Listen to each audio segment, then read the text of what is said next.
10 o'clock, I'm Alice Porter in the GB newsroom. Patients who fail to turn up for appointments could be fined if Rishi Sunak becomes Prime Minister. The former Chancellor has promised to reform the NHS, telling the Sunday Telegraph he'll introduce £10 fines for those who repeatedly miss GP or outpatient consultations. The leadership hopeful says he wants to do something brave and different. But GPs, such as Dr Mo Kaki, are warning the move could be counterproductive. A fine of that sort of nature would definitely make people feel more anxious, feel more stressed. We know life events are challenging. We know so many things happen. I think we need to have some flexibility and understanding at this time, especially when people are really struggling and facing a lot of challenge. So I think we need to really be careful with how we try to enforce and improve appointment attendance. Well, Rishi Sunak says he's playing catch-up to Liz Truss in the Tory leadership race, with former Northern Ireland Secretary Brandon Lewis becoming the latest big name to publicly back the Foreign Secretary. But Business Minister Greg Hands believes the contest is still tight. I think Rishi's doing very well amongst Conservative Party members.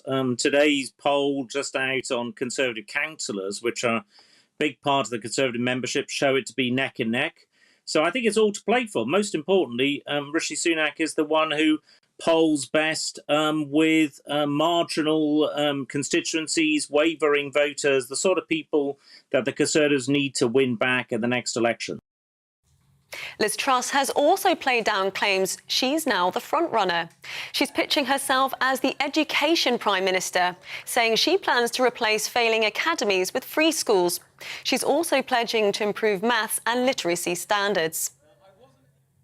Moscow says it's invited the United Nations and Red Cross to investigate the deaths of dozens of Ukrainian prisoners in a jail held by Russian-backed separatists. It comes as President Zelensky issued a mandatory evacuation order to Ukrainians in the eastern region of Donetsk. He warned residents that their lives are at risk if they stay in the contested area. There are hundreds of thousands of people, tens of thousands of children. Many refuse to leave, but it really needs to be done. This decision will have to be taken, regardless. Believe me. And the sooner it is made, the more people leave Donetsk region now, the fewer people that the Russian army will have time to kill. Therefore, if you have the opportunity, please talk to those who continue to remain in combat zones in Donbass. Please convince them that it is necessary to leave. The president also warned the country's grain harvest could be halved this year due to the war. Shipments of the crop are ready to leave after Russia, Ukraine, the UN and Turkey made a deal to resume exports. Turkey expects the first ship will leave tomorrow. US President Joe Biden says he's feeling fine after testing positive for COVID again. In a video posted on Twitter that shows Biden standing next to his dog, the president reassured that everything's good. The 79-year-old who had COVID isolation on Wednesday after initially testing positive on July the 21st will now return to it. And England's Lionesses are getting ready to take on Germany in the European Championship final this evening. A crowd of 90,000 at Wembley Stadium are expected to cheer them on. If they win, it would be both the first major trophy for the England women's team and the first football honour for the nation since the men's 1966 World Cup win. It's predicted to be the most watched TV event of the year. Janie Frampton was one of the country's first female football referees. She says the sport has come a long way for women. Football didn't want us. It wasn't ready for women at all. Our women's football structure was not great at the time. The playing structure and coaching and refereeing just wasn't a thing. So we had so many barriers put in our way. And my goodness, I sit here with a smile on my face that just doesn't dissipate when I see how much the game has grown. And an all-female Royal Air Force crew will do a fly-past ahead of the Women's Euro final tonight. Fans will see a C-130 Hercules transport aircraft crewed by 3 women, flanked by 2 Typhoon fighter jets fly over Wembley. This is GB News. We'll bring you more news as it happens. Now it's back to the political correction.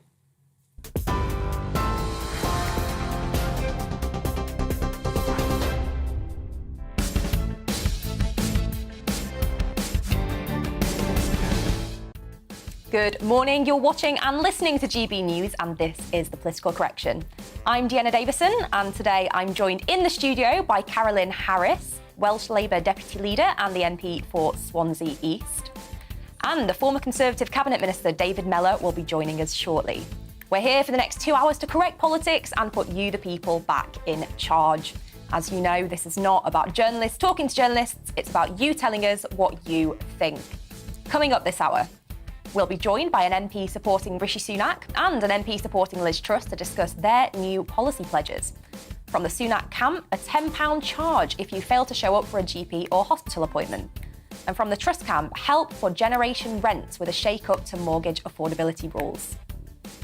Following the sacking of Shadow Minister for Transport, we'll be analysing Sir Keir Starmer's leadership and what his flagship policies actually are. And is today the day when football is finally coming home? We'll be speaking to the captain of the first ever Women's FA Cup winning team about what we can expect from the Women's Euros final this evening. But as ever, here on The Political Correction, we want to hear from you. And today we're asking, in honour of the legendary soap Neighbours ending, which politician from any point in history would you most like to have as a neighbour? So if you want to get involved in that conversation or any of our conversations today and have your message read out on the show, email us on gbviews@gbnews.uk or tweet us at gbnews. This is The Political Correction.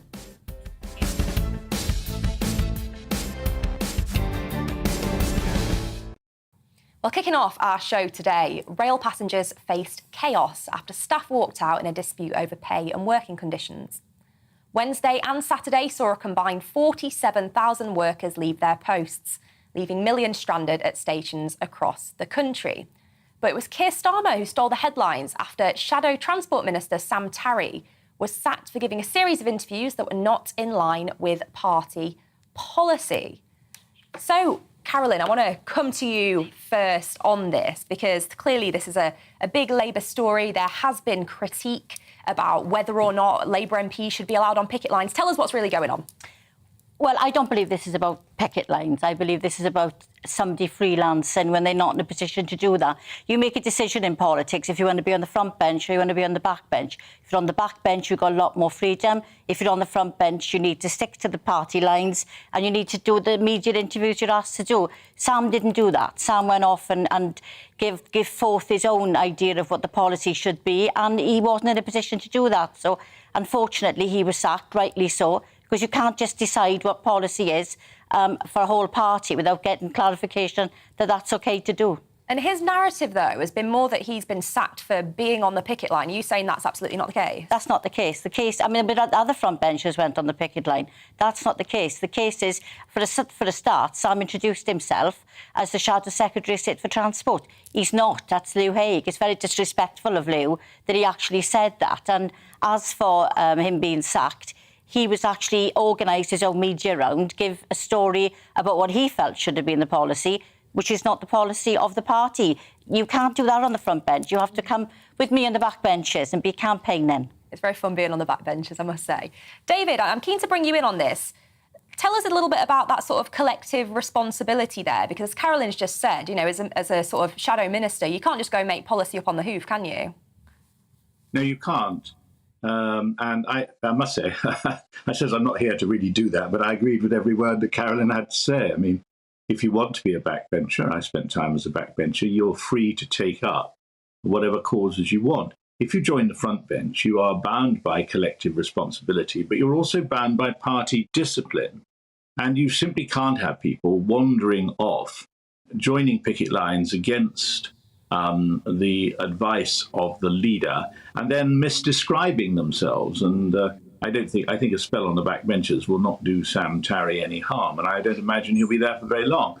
I think the problem for the Labour Party is it opens up the gaps that there are between the current leader and his deputy, who is, after all, Mr. Tarry's partner. So it's a pretty sensitive issue, I would have thought, for the Labour Party in general. Carolyn, are you seeing that it seems to be sort of playing out as this sort of Labour versus the unions thing? Are you concerned that the unions feel that the Labour Party under Keir isn't on their side as it was under Jeremy Corbyn? They're two very different leaders. And Keir is far more pragmatic than Jeremy ever was and realises that we have to work with the unions, but we've also got to appeal to the public in order to get elected at the next general election when it comes. So Keir's relationship with the unions is fine. I think this whole episode has been blown up to make it look as if it's a unions versus Labour battle, and it's not. This is purely about somebody not toeing the line. When they accept the responsibility of being on the front bench, then you cannot do anything you want to. If Sam's allowed to get away with it, anybody can go on TV and make a policy they're going along, and it's just not acceptable. I think it's interesting it's happening over this as well, because, as you say, the headline has been more about Keir, but actually these rail strikes have been pretty devastating for people. I mean, I was reading an article earlier on this morning about how they really hit the Commonwealth Games, which obviously kicked off in Birmingham earlier this week to much fanfare, and yet there were people who were unable to get to events they'd booked. What do you make of it, Carolyn? Do you think that the unions are right on this one? Do you think they should be going on strike, or do you think they're going a little bit too far and causing maximum devastation? I mean, the unions are doing what the unions do. They are sticking up for their workers, and they are fighting for their workers' pay and working conditions, and I respect them and I respect their right to do that. I don't believe anyone on strike actually wants to be out on strike, and they wouldn't be wanting to lose the money, especially under the current climate. So they are doing it because they really feel there is no other option. What we really need to see is the Secretary of State for Transport getting round the table with the unions, with Network Rail, and coming up with the right kind of answer to solve these problems. This accusations of the unions are wrong and the workforce is wrong, that needs to stop. That's not the narrative that's going to solve this problem. We need communication and we need negotiation. And David, I'm curious your take on the response from the Transport Secretary and actually indeed some of the leadership candidates about potentially introducing kind of minimum worker limits on the rail service and other essential services if there was a strike called. Would you support that? Of course, because they've got to do something. I mean, look, let me begin, first of all, by declaring an interest in this. I am not some sad Tory toff looking down my nose at people who work on the railways. One of my grandfathers joined the Union of Railway Workers at the time of the Taff Vale case, which I'm sure you'll be familiar with. And my other grandfather worked the whole of his career after he left the army in the First World War as a railway guard, in the days when railway guards were dressed in three-piece suits and had their watch chains and took pride in what they did. So that's my background. Now, I do not believe it's in the best interests of the railway industry that there should be this strike.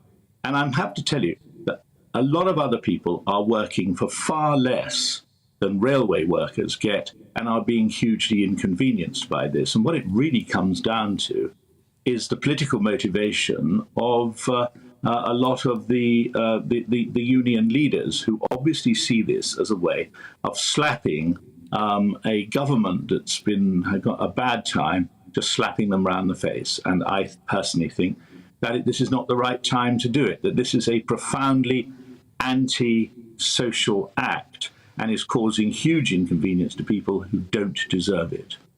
Carolyn, quick response? Yeah, I mean, I just think that the railways have kept going throughout the pandemic. They went to work day in, day out, and that's not been acknowledged. They've certainly not been rewarded. And, you know, as much as I don't want to see anybody striking, I do really understand why they put themselves in this position. And like I said, they don't want to lose the money, but they've got to do something because nobody's helping them. The government needs to talk to the unions. They need to get this problem solved. The country needs this problem solved. Well, send us your views. Have you been impacted by the rail strikes? Do you think the unions are right to be out on strike? Let us know on gbviews@gbnews.uk or tweet us at gbnews. And we're hoping to get David back in just a moment.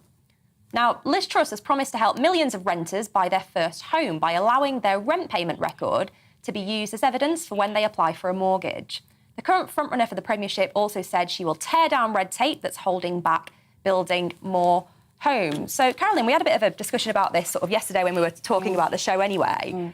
What do you make of this policy? Because there are an awful lot of people out there who can afford to rent. They've got clear records of paying their rent on time. Yeah. A mortgage might even be cheaper. And yet that record of good payments can't currently be used to help them get on the housing ladder. I mean, I think it's really unfair that any rented accommodation is not taken into account in any kind of creditor agreement, which is grossly unfair because that money is still money that they pay in on a regular basis. And so, you know, hold the front page. I actually agree with Liz Truss on this, but GBNews exclusive. but that's not the end of the problem. Is that we've got really poor housing stock. People who are looking to buy a house struggle to get the deposit. There isn't a lot of affordable homes out there. Thankfully, in Wales, we have got schemes to help people get on the property ladder, and they are adapted to suit different geographical areas, different needs, and so on and so forth. But we need better housing stock, and we need more help for people to buy houses, and we need them to have help to get the deposit together. That's the biggest issue with preventing people actually buying their own homes. Mm-hmm. Yeah, it's a huge issue, and that's why supply is so important. It's why we always talk about house building. I mean, I bought my house when I was 18. I paid $7,000 for it. You know, I mean, where would you get something for $7,000? A holiday would cost you $7,000 today if you're going on something, a fancy cruise. But we're at a time in our lives when I don't think my son will ever own his own home, and he's 36, because, you know, it's difficult to get that deposit together. It's difficult to actually find an affordable property. It's difficult to be able to get that kind of money. Yet he's paid rent all his life. You know, he's paid rent since he was 20 and he left home. But, you know, for him getting a house, very, very difficult. Yeah, I know it's something that younger people in particular are really concerned about. I don't own a home. I'd love to, but at the minute I'm just not in a position to. And that's on, you know, a fantastic MP salary that I'm very fortunate to have. If I hadn't bought a house when I was 18 and it was dirt cheap and my parents helped me, we wouldn't have a house now. Yeah, astonishing. Well, David, let's come to you on this. What did you make of Liz Truss's policy announcement there on allowing rent repayments to be taken into account for mortgage affordability? Do you think it's the right approach? I think there has to be some imagination shown to deal with the problems of inflation as it impacts on housing. I mean, I'm talking to you now from a cottage in Dorset, a few miles from where I was born, and where my father was a state schools teacher, and where I was entirely state educated. And I was advised by a friend of mine who's an estate agent down here that since the beginning of lockdown, house prices in this part of Dorset have gone up 20%. Now, that is unaffordable for most normal people. And I think that what we want from our politicians are some new big ideas. And she should particularly remember, and I'm sure she does, as she's a bit of a Margaret Thatcher mini-me, isn't she? And what she needs to remember is that Margaret Thatcher gained a huge amount of credit when she, for instance, decided to make it compulsory for people to be able to buy their own council homes and facilitated a huge expansion in home ownership. And we need a policy like that that suits the present time, and where what we can't do is just sit back and let this whole thing wash over us. Mm-hmm. And Carolyn, I'm curious where you stand on that. David obviously mentioned the right to buy scheme, but do you have concerns that the sort of social housing stock hasn't been replenished in that time? Yeah, and that's exactly what I was going to say. I mean, the right to buy, I remember when it first came out and it was hailed as a landmark policy, but we never built the social housing to actually replace the properties that were being sold. And now there's double a number of people actually in privately rented accommodation now that is in social housing. Traditionally, social housing will be better landlords than the private sector. It can be very precarious for both. You could end up with a bad tenant or a bad landlord. It's a far more precarious situation. And I just think if we're going to be allowing people to buy social housing homes, then we've got to find a way of replacing that stock, and quickly. I mean, that money was just not used right. Mm-hmm. Well, it's certainly going to be interesting. I think housing definitely is one of the key issues that certainly my friends and peers and those a little bit younger as well, sort of coming into adulthood now, are really concerned about. As you said, you know, you're concerned your son might not be able to buy a home.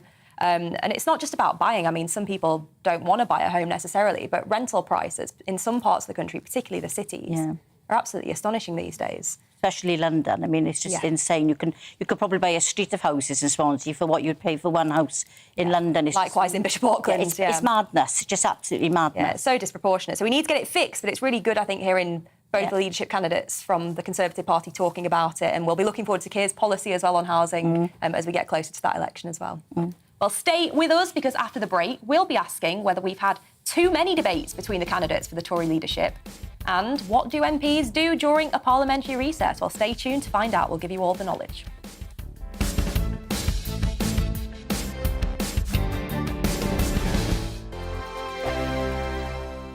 We are GB News. We're right across this great nation. On TV. On radio. On digital. Absolutely everywhere. We don't talk down to you. We embrace all voices with honest and civilised conversation. We are not part of the establishment. We're one of you. And we're only getting started. Join us on GB News, the People's Channel, Britain's news channel.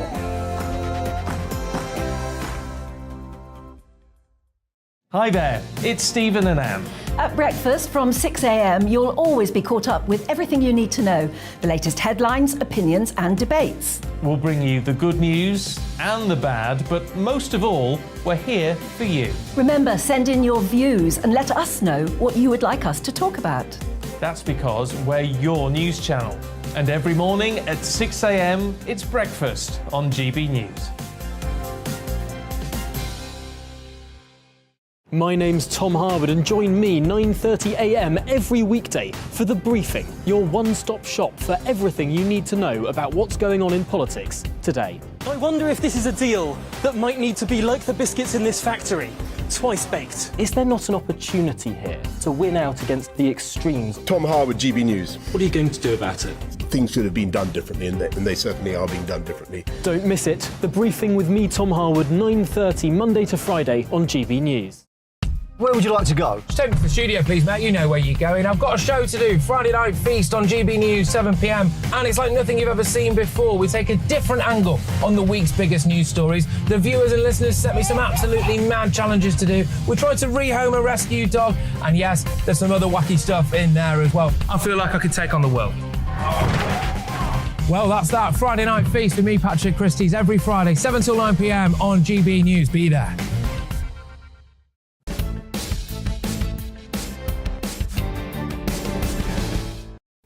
Welcome back to The Political Correction.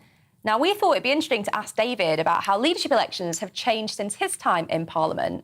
And this one in particular, has it become a little bit toxic? So, David, tell us a little bit about your reflections, because leadership elections have changed quite a bit over the decades, haven't they? They have. They have. What there has been a movement towards is to try and get more people who are involved with the Conservative Party involved in these elections. It was always regarded in the past as being a matter for Conservative members of Parliament, because they were the ones who, after all, saw these leaders and potential leaders up close and understood them.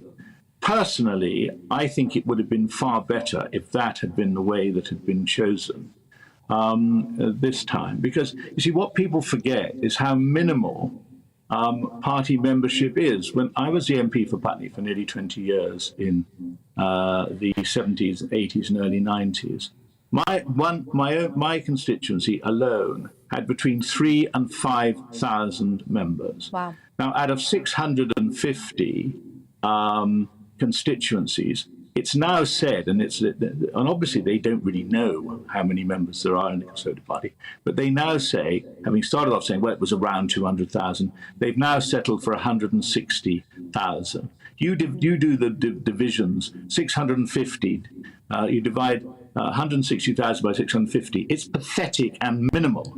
And the problem is, if we're not careful, 0.2% of the British public are going to choose the next Prime Minister. And they're not likely, let's be honest, to be the most progressive thinking people. And the worry I've always had is that someone like Rishi Sunak was not going to get it for no better reason than that there was some resentment against him by core Tory members because of his alleged role in getting rid of Boris.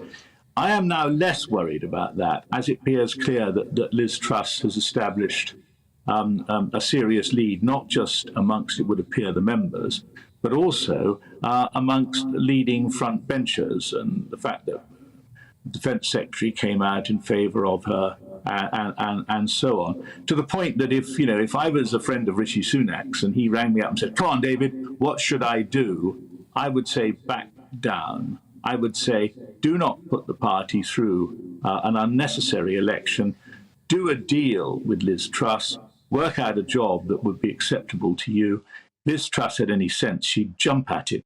Because, I don't think it does the Conservative Party any good this ridiculous bickering that there's been between these leadership candidates. First of all, because it appears they don't like each other, and I don't think that's helpful if you're in the same party. But even worse than that, I mean, there's no easy way to say this. A lot of them don't seem very big people in terms of their ideas and the way they put things forward. You know, I can still remember Margaret Thatcher's, one or two of her leadership elections, even the John Major one. I mean, when John Major ran for the leadership against Michael Heseltine, no one could say that Michael Heseltine wasn't a big beast, and John became, during the course of this, a big beast. Do we really think that either Sunak or Liz Truss are big beasts? They may become big beasts, but as of now, they are not big beasts. And I'm not sure whether all this nonsense is a great advert for the Conservative Party, which is perhaps trespassing on the good nature of the voters to too great a degree at the moment.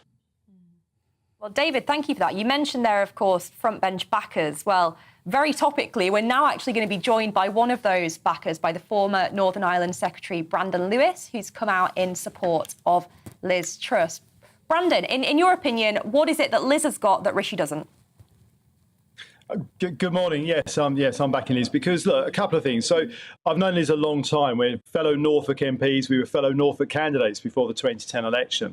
And what I've consistently seen with Liz is somebody who cares passionately about delivering for her constituents, her community, and as part of that community, the wider country. And more recently, in my role as the Secretary of State for Northern Ireland and her role as the Foreign Secretary, I've seen her determination to deliver for the United Kingdom, both actually previously in her role delivering the trade deals at the Department for International Trade, but as Foreign Secretary in dealing with the issues that she had to pick up in December last year around the Northern Ireland Protocol. And she and I introduced the Northern Ireland Protocol bill just a few weeks ago, and that was a manifestation of her determination to drive that through, get it done.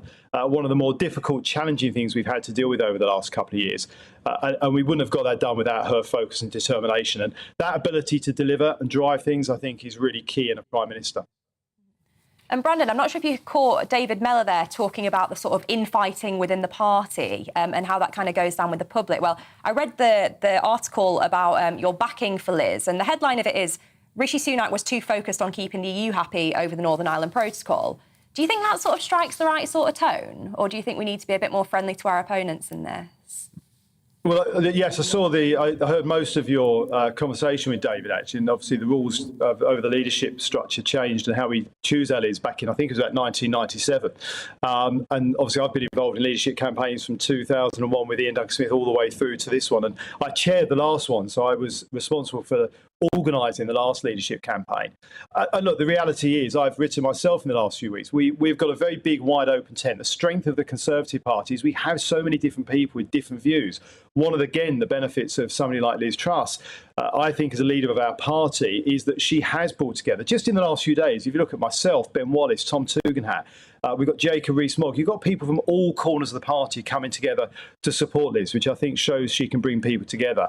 And in terms of the article in the Sunday Telegraph today, as you rightly outlined, Deanna, look, I was asked a question about why am I supporting Liz, what's the difference between Liz and Rishi in terms of how they would deal with the EU. I have to talk from the experience I've had as the Northern Ireland Secretary. We've consistently had challenges, whether it's about dealing with free ports, getting the VAT reduction we've seen for the rest of the UK that we can't deliver in Northern Ireland because of the protocol.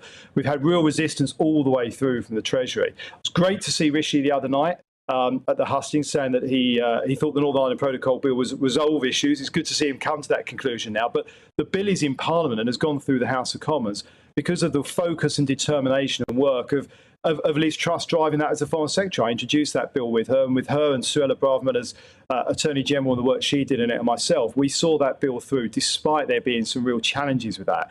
And I think that's the determination that I think is important. And if I'm asked why I'm supporting, I'm going to be honest about the reality of what I've seen as a Secretary of State in terms of why I'm supporting her over somebody else. But we do ultimately all have to come together in a month or so's time behind whoever wins to make sure that we as a party are able to deliver for the country. And I think we as a party have a good track record of doing that.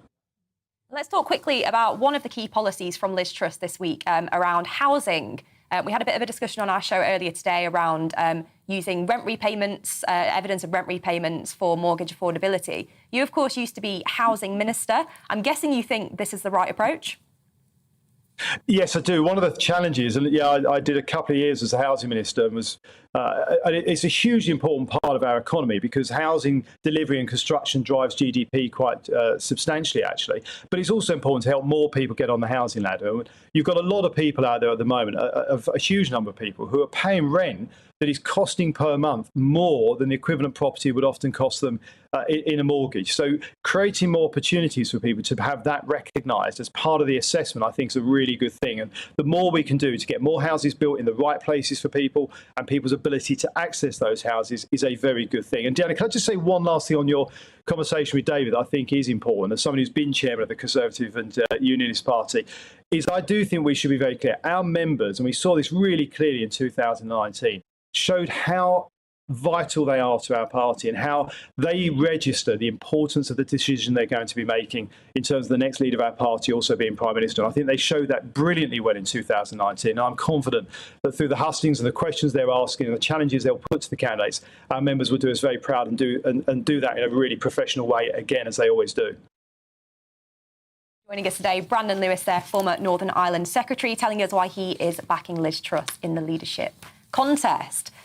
So we were just talking about the leadership debates before we spoke to Brandon. And Carolyn, I'm very curious to get your reflections on this because, of course, your process for choosing a leader is a little bit different to ours. What have you made of the kind of Tory leadership TV debates? And, would you kind of like to see something similar in the Labour Party when it comes to it? I think they were brutal. I think they've damaged the party. I think they are going to be very difficult to come back from when you have people who are in the same cabinet who are criticising the policies of the government. Publicly, I think it's been deeply uncomfortable to watch, especially when you had more candidates in. It really was a bun fight. Unfortunately, the only head-to-head we saw ended up being cut short when Kate McCann was taken ill, and they cut it short. But I'm hoping that it's going to be slightly more relaxed this week, because as someone who was a potential voter, if I wasn't committed to a political party, I don't think I could vote Conservative after what I've seen, because it was just dreadful to watch. It was awful. And David, of course, that's something that's a very kind of new phenomenon, isn't it? These kind of public televised debates between the leadership contenders. I think we saw the first ones in the last leadership contest where Boris Johnson was victorious but didn't actually take part in the first TV debates. Yeah. Do you think they're a good thing for the party? Do you think they're good for transparency, or do you think they're actually pretty harmful for sowing division? I'm not bothered whether they're good for the party. I'm bothered about whether they're good for British democracy. I think it's now become a sort of Me Too thing, hasn't it, where every television station has got to have its debate with the leader, with the leaders, potential leaders. And quite often, I think they are awful. I mean, the one on Channel 4, they just don't do the planning right. Krishna Gunamurthy was plainly entirely the wrong person to have in charge of that. He's not sympathetic to the Conservative Party, and that was perfectly obvious. And I don't think anybody did themselves any good with this. And the question is, where does the party come out of this? I think a lot of people will have watched this and thought, the Conservative Party is a house divided against itself, which, as the good book saith, a house divided against itself cannot stand. And I don't understand why there isn't someone in charge of this process who says, look, guys and gals, at the end of this process, you've got to come back together, pretend to like each other, and pretend to be capable of working together for the common good. Every time they have one of these debates, it makes it that much more difficult to try to do that credibly. Carolyn, I see you nodding there. It looks as though you have some similar reflections from in your own party. Yeah, I mean, I've never backed Jeremy Corbyn. I backed Andy Burnham the first time. I backed Owen Smith the second time. And Jeremy Corbyn won very decisively, but very divisively. And, the things that were happening during that leadership election and what happened after left us as a very split party. And it's taken for Keir to come in and for the healing to start happening, and now we are a credible party who can win elections. But in 2019, we were a completely divided, unelectable party, and that's where the Tories are going to end up if they're not careful, because they are losing their credibility day on day. Well, send us your reflections. What have you made? It's very disappointing to me that we should be paired together, because I'm supposed to be disagreeing with her, but I agree with almost everything she says. How can you disagree with me? And I mean, if a party is a shambles, why display yourself in front of the public? Say, here we are, we're a shambles, you know? Not very sensible, is it? Well, lots of agreement here on the political correction today, which is what we like to see on GB News, the home of good debate. But stick with us, because after the break, we'll be speaking to the Rishi Sunak supporter and chair of the Northern Ireland Affairs Select Committee, Simon Hoare. So don't go anywhere.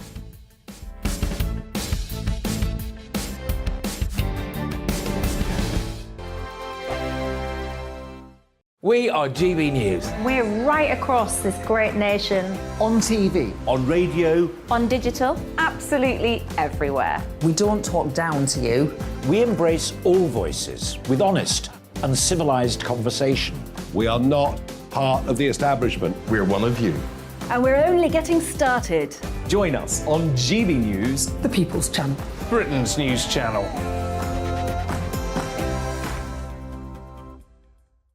Hi there, it's Stephen and Anne. At breakfast from 6 a.m, you'll always be caught up with everything you need to know, the latest headlines, opinions and debates. We'll bring you the good news and the bad, but most of all, we're here for you. Remember, send in your views and let us know what you would like us to talk about. That's because we're your news channel. And every morning at 6 a.m, it's breakfast on GB News. My name's Tom Harwood, and join me 9:30 a.m. every weekday for The Briefing, your one-stop shop for everything you need to know about what's going on in politics today. I wonder if this is a deal that might need to be like the biscuits in this factory, twice baked. Is there not an opportunity here to win out against the extremes? Tom Harwood, GB News. What are you going to do about it? Things should have been done differently, and they certainly are being done differently. Don't miss it. The Briefing with me, Tom Harwood, 9:30 Monday to Friday on GB News.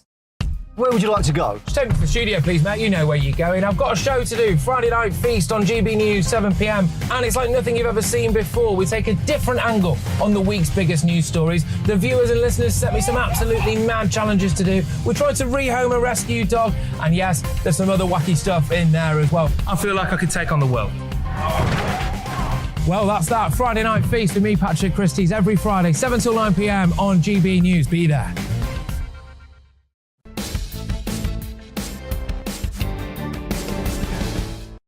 Welcome back to the political correction. And as always, loads of you have been getting in touch. Thank you for that. First off, we've got John on Rishi Sunak's announcement around finding people who miss GP appointments. John says, Rishi wants to find people who miss an appointment with a GP. What about us finding GPs when we can't get an appointment in the first place? John there from Blackpool. And Sandy is saying, why do we keep talking about a housing crisis without mentioning the cause, i.e. the immigration crisis, which is the real cause of the NHS crisis and crime crisis too? Yeah, we've had an awful lot of views in around immigration. We've covered the Channel crossings quite a lot on our show. Clearly a factor, but I think there's, real issues around house building and quality housing stock as well, Certainly, I know, I'm guessing maybe similar in your constituency. Some streets have terraces that are kind of boarded up and need a bit of TLC and a bit of love. Well, most of ours have actually gone to private renters. They buy them up cheap and they rent them. And a lot of people will buy a house and use it as a pension because there's so much insecurity in the pensions market. Yeah. So that's a booming trade in Swansea. Yeah, and then we've got Phil here who says the people who don't attend NHS appointments won't pay the fine. They generally are people who don't give a damn about anything. Chances are they don't work, don't turn up for interviews, rely on the state for handouts, probably can't get out of bed, or if it's raining, don't turn up. So they won't worry about paying the fine. Well, keep on sending us your views on that. Do you think it's the right approach there from Rishi Sunak to introduce fines for people who miss GP appointments? Let us know. And we've got, I think, one more, haven't we, Carolyn? Yeah, and this is from Barbara, who's not holding back here when she says David Mellor was talking about the big beast Michael Heseltine, who actually had a house in Swansea, which wasn't in very good state of repair, I will say. Heseltine was a big beast and the biggest backstabber of all time. Many members of the party remember him and how nasty he can be, so maybe things haven't changed that much. Oh, maybe not. Well, keep your views coming in, gbviews@gbnews.uk. We love to hear from you, and we'll be getting to plenty more of those later on in the show. Now, Rishi Sunak has come under some fire this morning following his pledge to fine people who don't show up for NHS appointments, as we've just been discussing. Former Chancellor said he would introduce the £10 fine to help create transformational change in the current healthcare system. Well, joining me now to discuss this recent pledge, maybe not joining me now, joining me in a few moments, will be Simon Hoare. But Carolyn, again, we've kind of discussed this. Do you think that it is the right approach? No, I really worry about this because the NHS is meant to be free at the point of use, and I really worry that we're going to be expecting people who can ill afford to pay any kinds of fines. I mean, John made a point, it's difficult to get an appointment in the first place. So, I mean, I accept that. But I just think that we could be penalising people who really cannot make an appointment for a genuine reason. And it could be they can't afford the bus fare to get to the doctors. So why are we lumbering them with a further fine? There's got to be a better way of getting the list down, but fining people for not turning up is not the answer. David, what about you? Do you think this is the right approach? Because we know there are tons of missed appointments that do cost the NHS vast sums every year. Look, the NHS is a bottomless pit into which public money is poured in ever-increasing quantities, and yet somehow the service at the other end, for a lot of people, appreciate in many respects, they do a great job, but in this of all times, the fact you can't get in to see your GP, despite the huge increase in the money that's spent on the NHS, is a sign that all is not good. I personally, I was health minister for a period, the most difficult job I was ever asked to do. Everyone hated you, even dogs would cross the street to avoid having to go past you. I mean, it's a thankless task for politicians. But at the end of the day, I do not see how we can run an NHS that isn't able to say to people, if you're ill, come and see us. Now, if some people then make an appointment and they don't turn up, I think they should be penalised because it's so irresponsible, and the rewards for irresponsibility in our society today are too great. This is one that should be removed. Well, it's clear that there are some huge challenges in the NHS. Carolyn, how are we going to get those waiting lists down and try and sort of tackle this problem with people being able to access appointments if we don't try something like this? Well, I don't think charging people is going to be the answer. I mean, the NHS is under a huge strain at this moment. I mean, they're just getting over a pandemic. They really need all the help and support they can get, but actually putting them in a position where they're having to find people, that's not going to endear them to the public. It's certainly not going to help them get the waiting list down. We need to come up with a more creative way, but it can't be charging people. So what solutions do Labour have for us at the moment? Well, the NHS has devolved in Wales, and they would never contemplate actually charging anyone for a missed appointment. And I cannot imagine that the UK Labour Party would support that policy either. But we need to put more resource into helping GPs get through their day. Maybe working on a Saturday morning, maybe working late in the evening, but certainly not actually charging people to make an appointment or don't make an appointment. And David, again, going back to your reflections as Health Minister, do you think this is one of the biggest challenges that society is facing at the moment with regards to the NHS? Well, obviously, because the reality is that the NHS is struggling to keep up with demand, and the NHS is struggling to get a consistent level of service across the country. Even when I was Health Minister, sadly increasing time ago, probably before you were born, Dan, I'm disappointed to have to say. But the reality is that one of the struggles we always had was that the way in which some surgical teams could do an extraordinary number of complex operations. I remember Professor Magdi Yacoub, a pioneer of heart transplant. So he and his team could do 2 or 3 major operations in a day. You could go to quite a lot of hospitals and, some of what we used to call the hammer and chisel people, doing a bit of work on your bones and one thing and another. They couldn't manage that, even though it was an infinitely easier area of surgery to actually crack on through your list. And I am far from convinced that the NHS is making the best possible use of the increasing amount of money that's poured into it.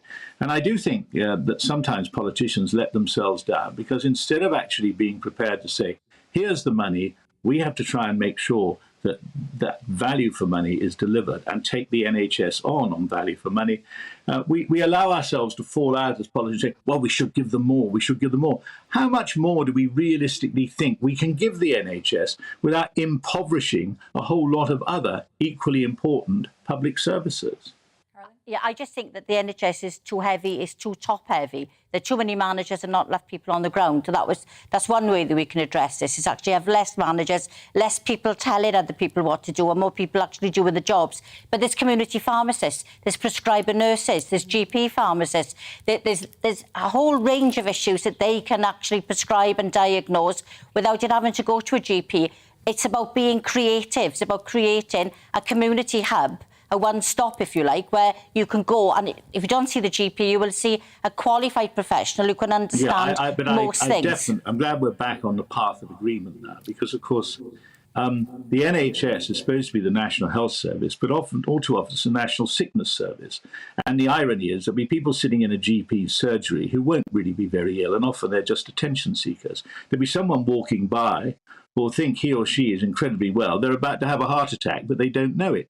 And that's because all too often the ways in which you can find out whether people are genuinely well were not pursued in the NHS. Now, I hope it's a great deal better than it was when I was Health Minister. We were determined to try and lay the foundations for a service where people's were not only dealt with for what symptoms they had, but where anticipation was made of the way in which people decline and the way in which diseases like heart disease and things like that creeps up on you, and a lot of people don't know they've got it, and they ought to.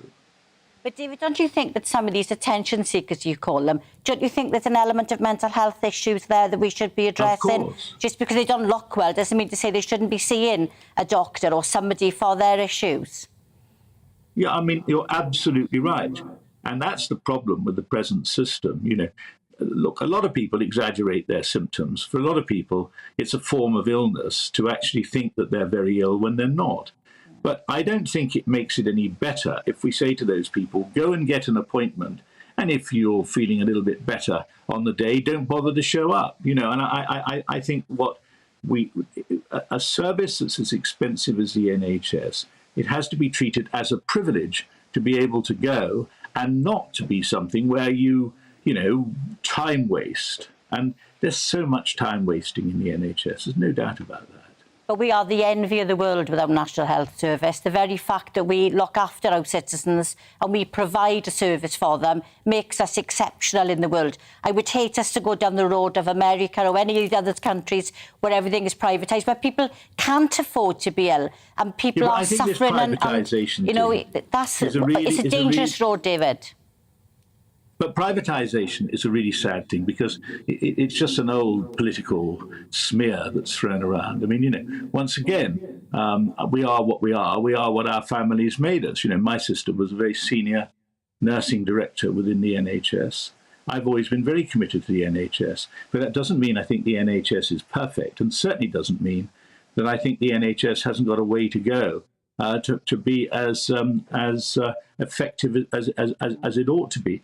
But I think politicians do not do the public any service, and don't do the taxpayer any service, if we fall out with each other over whether or not it's privatisation or whatever, when all we're trying to do is to create a service where you get the biggest bang for your buck. And at the moment, within the NHS, we don't.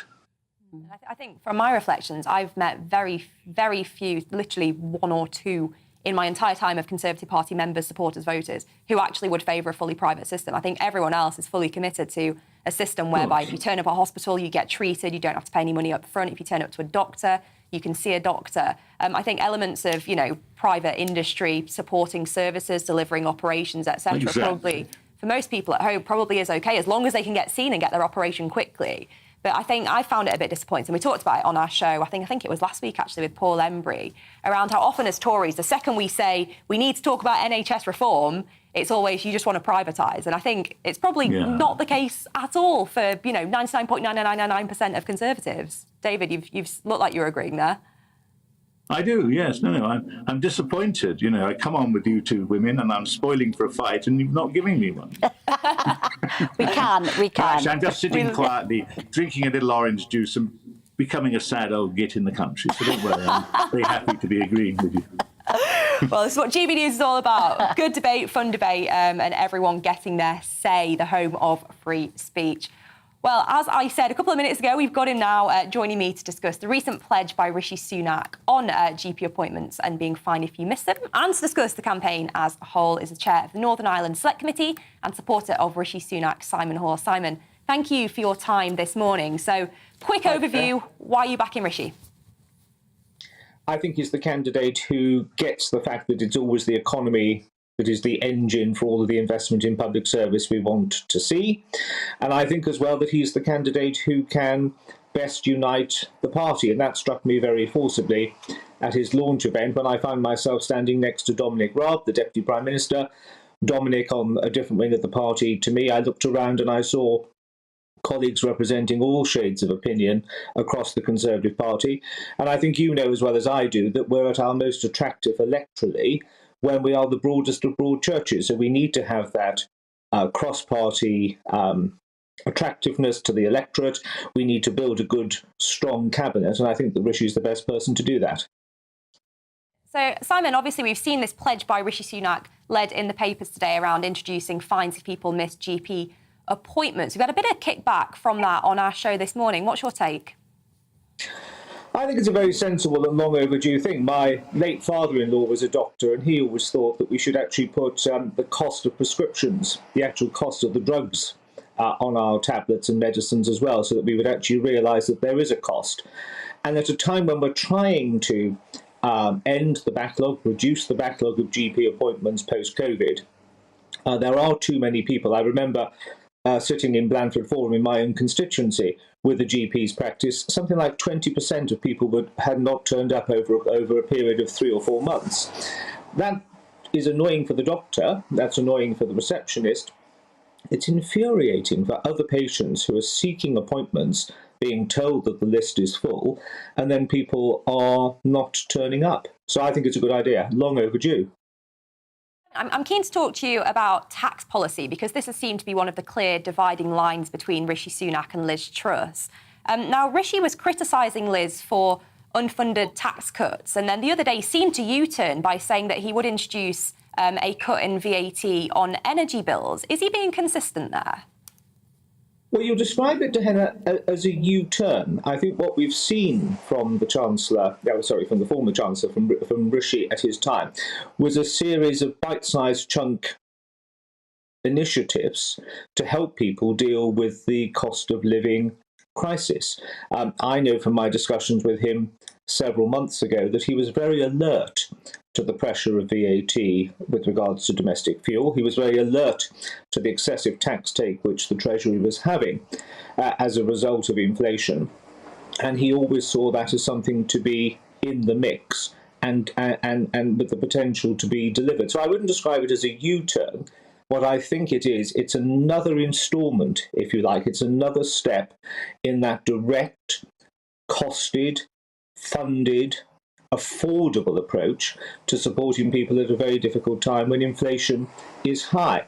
And that is why, I make no apologies for making this point again, it seems to me absolutely pivotal that if we want to have an economy that is both growing and delivering the taxes to fund public services and to make interventions such as he's suggesting now, such as we saw with furlough, you need somebody who actually understands from a practical point of view how the economy works and what it needs in order to make it work better.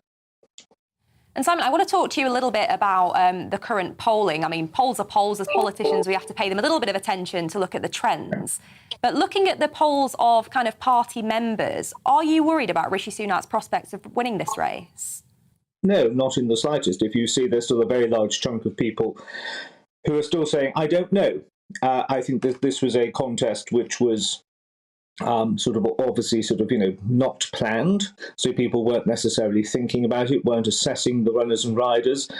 Rishi, like Liz Truss, is travelling around the country talking to members of the Conservative Party, making their case. The feedback I'm hearing, he's coming to my constituency tomorrow for an event as part of a Southwest tour, is that I think the more people who are seeing him, hearing directly what he has to say, getting to see him in the flesh, people are liking what they see. They're liking the sincerity.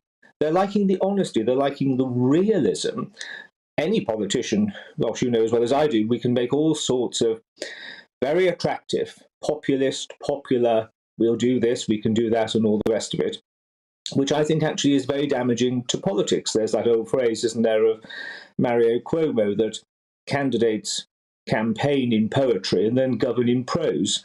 I think it's very important at a time of very worrying times for people as far as household budgets are concerned, as far as inflation is concerned, the cost of living is concerned. I think people want to hear straightforward, factual, realistic, honest assessments of what can be done, how it can be done, and when it can be done. And I think that that's a very attractive proposition that Rishi Sunak is delivering to his audiences up and down the country. Well, Simon, thank you for your time this morning. Simon Hall, their chair of the Northern Ireland Select Committee, telling us why he is backing Rishi Sunak to be the Conservative Party leader and Prime Minister. Well, stick with us, because when we return, we'll be getting stuck into the big topics from the last week, including the dramatic conclusion of the Wagatha Christie trial. That and more after this short break.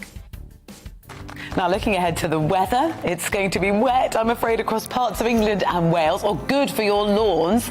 Dry and brighter for Scotland and Northern Ireland. Let's look at the details. So, southwest of England, the lunchtime snapshot is looking cloudy with some patchy rain and drizzle in places. Murky along northern coast and over the moors too. In southeast England, it's rather cloudy across the southeast. Cloud thick enough for a few splashes of rain too. Most places will stay dry. Let's head over to Wales, and grey, murky and damp across southern Wales until this lunchtime. A few heavier bursts of rain also possible, and it's going to feel quite muggy with temperatures around 22 Celsius. In the Midlands, it's going to be cloudy across lunchtime. Splashes of rain are possible. There will be a few glimmers of sunshine starting to develop. Temperatures about there, 22 Celsius too. In the northeast of England, it's going to be cloudy at midday with the risk of a few heavy downpours. Perhaps some sunnier breaks moving in towards the far north, towards Durham. Temperatures about 20 Celsius there. In Scotland, a bit of a west-east split across southern Scotland this lunchtime, with the best of the sunshine in the west. Cloudier in the east with a few showers possible. In Northern Ireland, it's mostly dry at midday with some bright and sunny spells developing at times. It's feeling quite pleasant in the sunshine as temperatures reach around 18 Celsius, winds remaining quite light. So a dry end to the day for many of us, but clearest skies across the north and the west of the UK. That's how the weather's shaping up.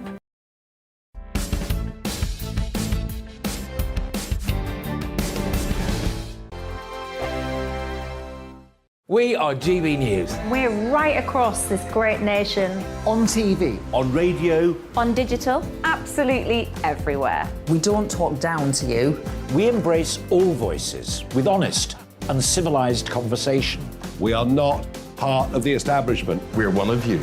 And we're only getting started. Join us on GB News, The People's Channel. Britain's news channel.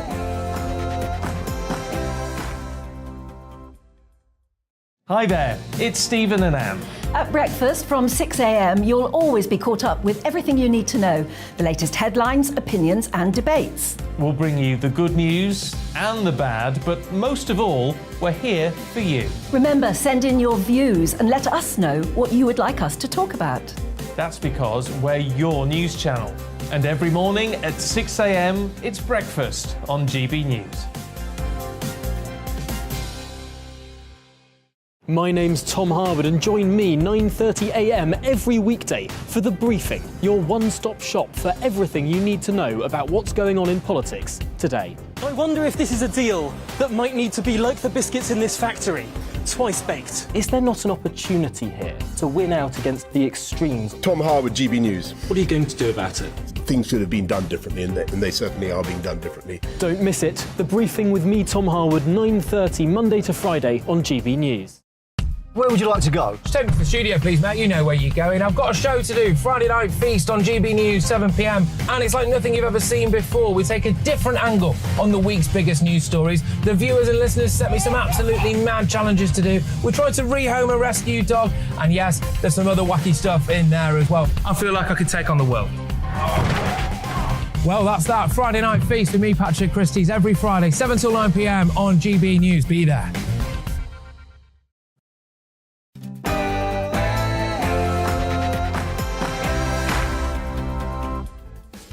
Good morning, you're watching The Political Correction here on GB News. We've got so much on today's show, including whether we should be broadcasting sentencing verdicts from our Crown Courts. We'll have that and so much more, but before we get stuck back in, it's time for your morning news with Alice Porter.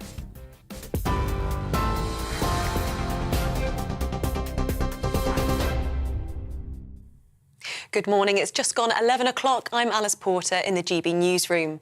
Patients who fail to turn up for appointments could be fined if Rishi Sunak becomes Prime Minister. The former Chancellor has promised to reform the NHS, telling the Sunday Telegraph he'll introduce £10 fines for those who repeatedly miss GP or outpatient consultations. The leadership hopeful says he wants to do something brave and different. But GPs, such as Dr. Moikaki, are warning the move could be counterproductive. A fine of that sort of nature would definitely make people feel more anxious, feel more stressed. We know life events are challenging. We know so many things happen. I think we need to have some flexibility and understanding at this time, especially when people are really struggling and facing a lot of challenge. So I think we need to really be careful with how we try to enforce and improve appointment attendance. Well, Rishi Sunak says he's playing catch-up to Liz Truss in the Tory leadership race, with former Northern Ireland Secretary Brandon Lewis becoming the latest big name to publicly back the Foreign Secretary. We've consistently had challenges, whether it's about dealing with free ports, getting the VAT reduction we've seen for the rest of the UK that we can't deliver in Northern Ireland because of the protocol. We've had real resistance all the way through from the Treasury. It's great to see Rishi the other night at the hustings saying that he thought the Northern Ireland Protocol Bill was resolve issues. It's good to see him come to that conclusion now. But the bill is in Parliament and has gone through the House of Commons because of the focus and determination and work of Liz Truss. But Business Minister Greg Hands believes the contest is still tight. I think Rishi's doing very well amongst Conservative Party members. Today's poll just out on Conservative councillors, which are a big part of the Conservative membership, show it to be neck and neck. So I think it's all to play for. Most importantly, Rishi Sunak is the one who polls best with marginal constituencies, wavering voters, the sort of people that the Conservatives need to win back at the next election. Liz Truss is playing down claims she's the front-runner and is pitching herself as the Education Prime Minister, planning to replace failing academies with free schools. She's also pledging to improve maths and literacy standards. Moscow says it's invited the United Nations and Red Cross to investigate the deaths of dozens of Ukrainian prisoners in a jail held by Russian-backed separatists. It comes as President Zelensky issued a mandatory evacuation order to Ukrainians in the eastern region of Donetsk. He warned residents that their lives are at risk if they stay in the contested area. There are hundreds of thousands of people, tens of thousands of children. Many refuse to leave, but it really needs to be done. This decision will have to be taken, regardless. Believe me. And the sooner it is made, the more people leave Donetsk region now, the fewer people that the Russian army will have time to kill. Therefore, if you have the opportunity, please talk to those who continue to remain in combat zones in Donbass. Please convince them that it is necessary to leave. There have been more attacks in the south, with Crimea's governor saying Ukrainian forces have hit the headquarters of Russia's Black Sea Fleet. It coincided with Russia's Navy Day, featuring a military parade in St. Petersburg. President Vladimir Putin marked the occasion by announcing the Navy will receive the hypersonic Zircon cruise missiles in the next few months, capable of travelling 9 times the speed of sound. England's Lionesses are getting ready to take on Germany in the European Championship final this evening. A crowd of 90,000 at Wembley Stadium are expected to cheer them on. If they win, it would be both the first major trophy for the England women's team and the first football honour for the nation since the men's 1966 World Cup win. It's predicted to be the most watched TV event of the year. Janie Frampton was one of the country's first female football referees. She says the sport has come a long way for women. Football didn't want us. It wasn't ready for women at all. Our women's football structure was not great at the time. The playing structure and coaching and refereeing just wasn't a thing. So we had so many barriers put in our way. And my goodness, I sit here with a smile on my face that just doesn't dissipate when I see how much the game has grown. The Duke of Cambridge and his daughter Charlotte have sent a video message to the Lionesses ahead of the final. We both want to wish the Lionesses the best of luck for tonight. You've done amazingly well in the competition and we're rooting for you all the way. Good luck. I hope you win. Bye.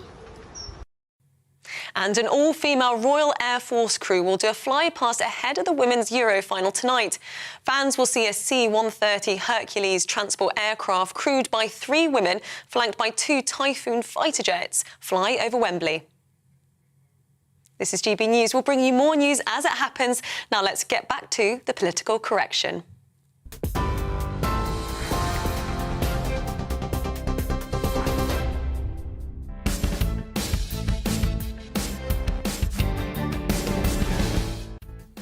Good morning. You're watching and listening to GB News, and this is the political correction.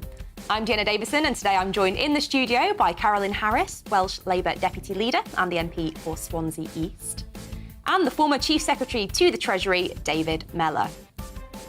We are here for the next hour to correct politics and put you, the people, back in charge. This is not about journalists talking to journalists, it's about you telling us what you think.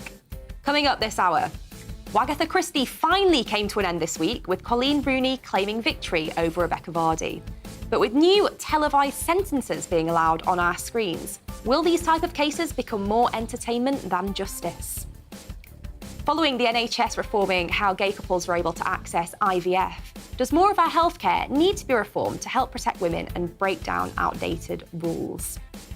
And could it finally be coming home? We'll be talking all about today's Women's Euros final as England take on Germany at a sold-out Wembley Stadium. And as ever, here on The Political Correction, we want to hear from you. And today we're asking, in honour of the legendary soap Neighbours ending this week, which politician from any point in history would you most like to have as a neighbour? So if you want to get involved in that conversation or any of the things we're talking about today, then get in touch with us, email us on gbviews@gbnews.uk or tweet us at gbnews. This is The Political Correction.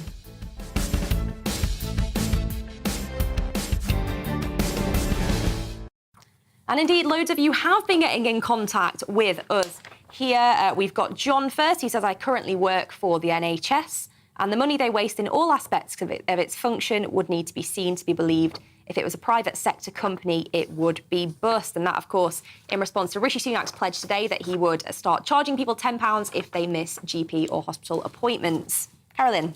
Martha's paying us a compliment here. As usual, I'm really enjoying the quiet, civilised discussion on this morning's political correction. Some agreement and not disagreement just for the sake of it.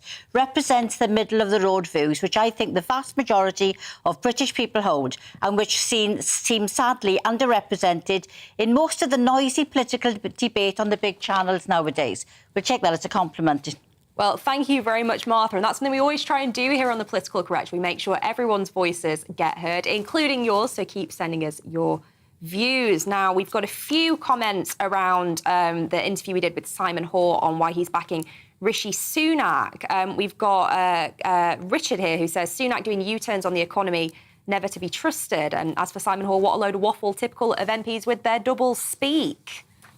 And Kerr says, don't lose sight of the fact that we're seeing taxes at the highest for 70 years. This is with Sunak being Chancellor for the last 2 years and has done very little about it. So don't expect much change if he becomes Prime Minister. Yeah, and then Victor as well, talking about it, you know, Rishi U-turning on tax cuts, saying it looks like he did it because he was falling behind in the leadership race. And a few more of you getting in touch again about GP appointments as well.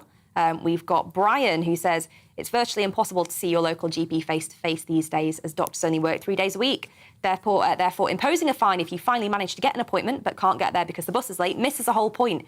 Increasing the number of doctors and their availability is the real solution, as NHS clinical resources are failing to keep up with the reality of a rapidly increasing population.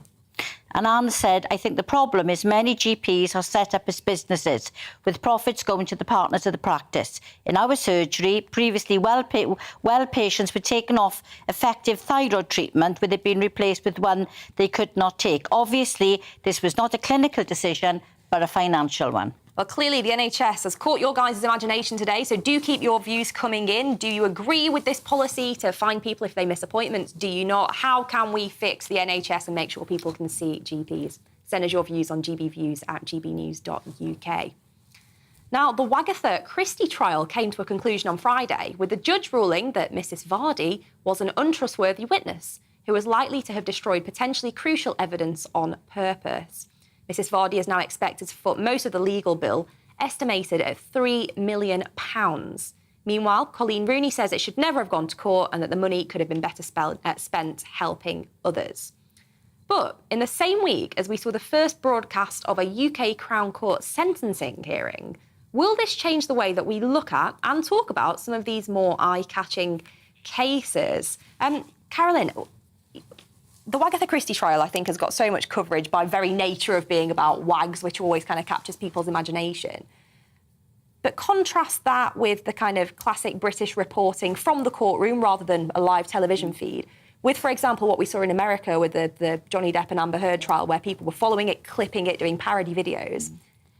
Is that the approach that we want to take in this country? I don't think so. I mean, it's legal voyeurism, isn't it? It makes me feel quite uncomfortable, actually, that we're allowing ourselves to be put in a place where it becomes the Love Island of the judiciary. Do we really need any more reality TV? And I worry about some people actually seek that 15 minutes of fame. You know, how many people would actually put themselves in a position where they'd allow themselves to be charged just to get on TV in a courtroom situation?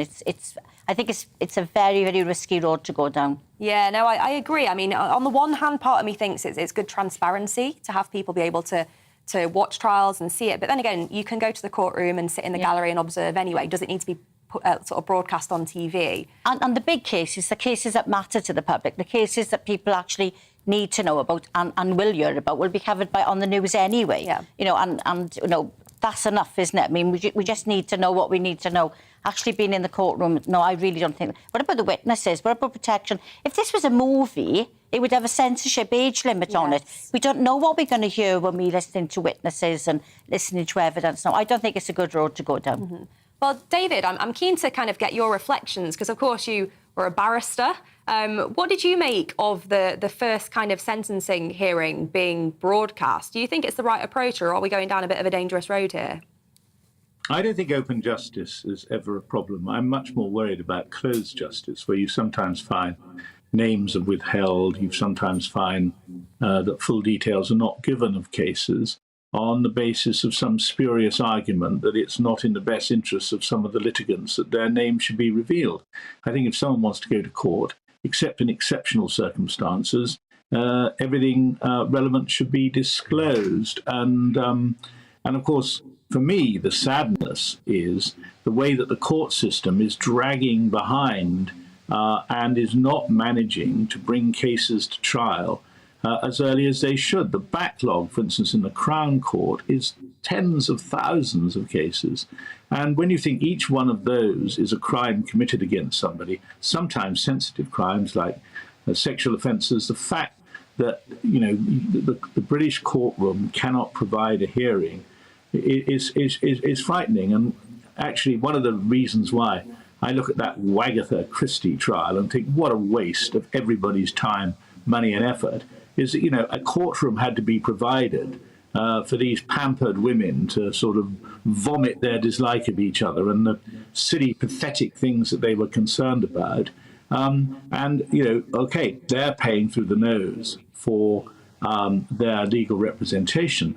But an awful lot of public money goes into that, in providing the courts, in providing the judges and so on. And I think it's a repellent piece of self-indulgence, that whole case. Well, we talked there about how this week we had the first ever televised sort of sentencing hearing, and we've actually got a clip of it here, which we'll play for you now. The sentence I pass upon you is therefore one of life imprisonment with a minimum term of 10 years and 8 months. Once you have served that term, you will be entitled to apply for parole. However, you will not be released by the parole board unless they conclude that you no longer pose a risk to the public. Well, there we saw the sentencing of Ben Oliver, who was convicted of manslaughter. So David, you think this is the right way to go then, having kind of more transparent, more easily viewable kind of courtrooms? I think it would interest people in the court system. The courts are there to protect our rights and our interests. I think there's a lot of cynicism about the courts. There's a lot of cynicism about judges, which might very well be set aside to some degree if people were more familiar with what they did. And I think open justice is better justice than closed justice. And the more people that can come to terms with what actually happens in the courts, the better, I think, for the broader public good. Well, send us your views. What do you make of it? Do you think we should see more open justice, as David calls it, with more televised courtroom activity here in the UK? But we're going to stick on the justice theme here, because on Friday, the Lord Chief Justice, Lord Burnett, and 4 other judges announced their rulings on several high-profile appeal cases. Wayne Couzens, the killer of Sarah Everard, lost his bid to reduce his sentence. Emma Tustin and Thomas Hughes, who killed 6-year-old Arthur Lavinia Hughes, also had their sentences reviewed, with Thomas Hughes having his jail term increased to 24 years. And the triple murderer, Jordan Monaghan, had his sentence extended by 8 years. So is this the criminal justice system working as it should? Or, given a lot of these sentences got increased, do we need a rethink in how the most serious crimes are sentenced? David, again, I want to just come to you first on this, given your legal background. Do you think we get sentencing right in this country, or do the number of appeals show that maybe we need to be a little bit more stringent? Well, one thing I can say is, I spent 5 years as a Home Office minister under Margaret Thatcher, and I used to have to deal with the tariffs for life sentence prisoners, how long they should serve, before that power was taken away and given to the courts by the European Court of Human Rights. And for a time, I felt that what was going to happen was that there would be much more lenience in terms of what the public were going to see for sentencing for vile murders. But actually, I have to admit, I was not right about that. And I think some of the sentences that are now being passed, more whole life sentences where people are being regularly sentenced to 30, 40 years in prison, I think it's actually going quite well, because obviously I'm always been very worried that if you are on a parole board, you're not there to keep people locked up for longer. You're there because you probably believe in magic cures. But I am not. When you look at, what a dreadful man Wayne Couzens. Terrible, terrible. Oh, it looks as though we've just lost David there, but we'll get him back in a second. So, Carolyn, I'll just come to you for your reflections. Do you think we get sentencing right in this country? I'm not a barrister and I haven't got a legal brain. I can only speak about the Wayne Couzens appeal, and I just think that what that man did was absolutely horrendous. Sarah Everard's family have had to go through the most horrendous, traumatic trauma the first time round. I just cannot believe the audacity of that man to try to appeal something and to put the family through that again. I just despair that man felt he was able to do that. So that's my only thought, and my reflection is that cases like Wayne Couzens shouldn't even be getting an appeal. Yeah, absolutely. And, we've seen other sentences increase there, as I read out in the show menu. It's something that I'm particularly interested in. As you'll know, I campaign around one-punch assaults after my dad was killed through one of these. And it's been interesting seeing how sentencing in those sort of cases has changed over the years. There were points where people would be convicted and they'd, be given a sort of 3-year sentence with good behaviour out in 18 months, and they've taken a life, which to me seems absolutely baffling. Now, it has increased. The sentencing guidelines were changed a few years ago. It is getting better. But I think sometimes there is a bit of a perception amongst people that sentencing can be too lenient for some of these pretty serious crimes.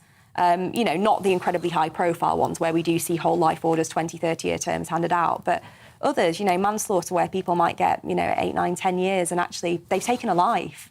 I sometimes feel like there isn't enough kind of thought and emphasis gone on the victims, what the family of the victims are really I don't think suffering. I don't think there's enough notice taken of the families and the pain. I know from experience with constituents, when people have been found guilty of murder and they have been sentenced to life sentences, very often that perpetrator has actually been released back into the community without the family knowing that they are there, and they find out through social media sometimes. So I think we have got a lot of work to do around protecting victims and victims' families. As for the sentences, I'm not qualified to answer those questions. I don't know. I just think that Wayne Couzens was a particularly awful position. Absolutely atrocious what he did. So very pleased to see that the judges have rejected his appeal and that he will be serving that whole life sentence. Well, stick with us, because after the break, we'll be talking about the recent changes in the NHS for same-sex couples, and Carolyn will be talking about her work leading the menopause revolution. That and much more just after this break.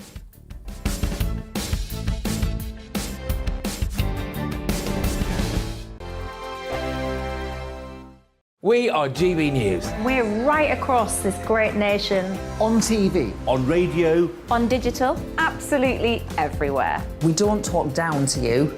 We embrace all voices with honest and civilised conversation. We are not part of the establishment. We're one of you. And we're only getting started. Join us on GB News, The People's Channel.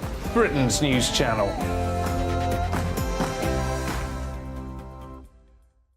Hi there, it's Stephen and Anne.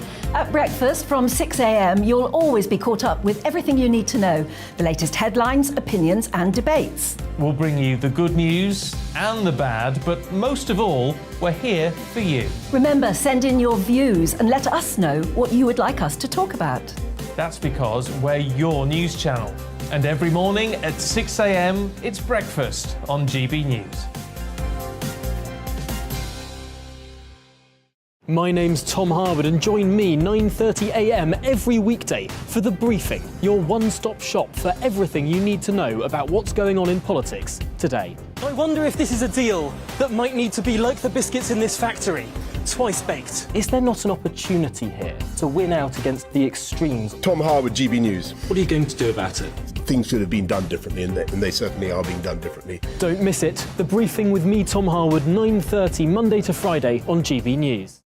Where would you like to go? Just take me to the studio, please, mate. You know where you're going. I've got a show to do. Friday Night Feast on GB News, 7 p.m. And it's like nothing you've ever seen before. We take a different angle on the week's biggest news stories. The viewers and listeners set me some absolutely mad challenges to do. We tried to rehome a rescue dog. And yes, there's some other wacky stuff in there as well. I feel like I could take on the world. Well, that's that. Friday Night Feast with me, Patrick Christie's, every Friday, 7 till 9 p.m. on GB News. Be there. Join me, Darren Grimes, for Real Britain every Saturday and Sunday from 2 p.m. A news hour that comes with a trigger warning. Scorching hot opinion with prominent guests saying the unsayable and a little bit of weekend fun thrown in. Unlike other broadcasters, I won't be forgetting what the B in our name stands for. So howie in for Real Britain Saturday and Sunday from 2 p.m.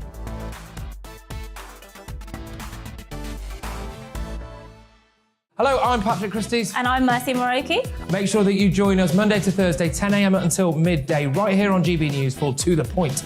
We're not afraid to talk about the topics that matter to you or the big topics that always matter. We cover absolutely everything, from the breaking political stories of the day to law and order, what's going on in the channel. We're not afraid to hold people to account. We always make sure we include your views on our show. Indeed, if you're thinking it, you can guarantee that we're saying it. So make sure you join the conversation with us, 10 a.m. until midday, Monday to Thursday, for To The Point on GB News.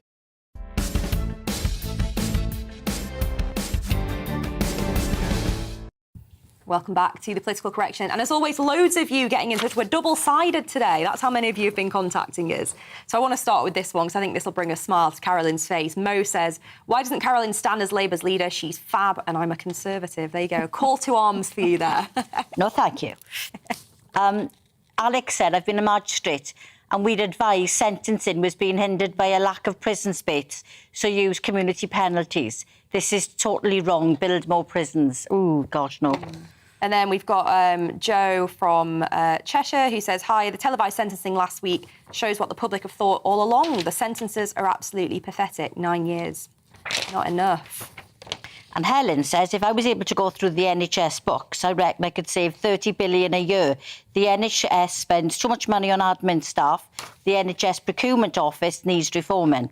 Yeah, well, loads of views. We'll get to some more later on, but do keep them coming in. Get in touch on gbviews at gbnews.uk and we'll make sure we read out some more later in the show. Now, on Monday, the Labour leader Sir Keir Starmer laid out his vision for the economy if his party was in power during a development speech in Liverpool. He promised that a Labour government would grow the flailing UK economy, but refused to commit to public ownership of key services. Let's have a quick listen. There is no task more central to my ambitions for Britain than making the country and its people better off. Well, what do we make of it, Carolyn? I've got to come to you first. I think there was a perception that this would be a real landmark speech, that we'd hear some real kind of policy announcements, and there was a lot of talk about kind of ambitions, but not very much by way of policy in this. Well, I think there was policy in there, but I think the really important thing to notice is that no leader this far away from a general election is going to be coming out with any manifesto kind of policies. But what Keir was saying there, to me, was that we are no longer a party. Well, we're not looking at an ideology rule us.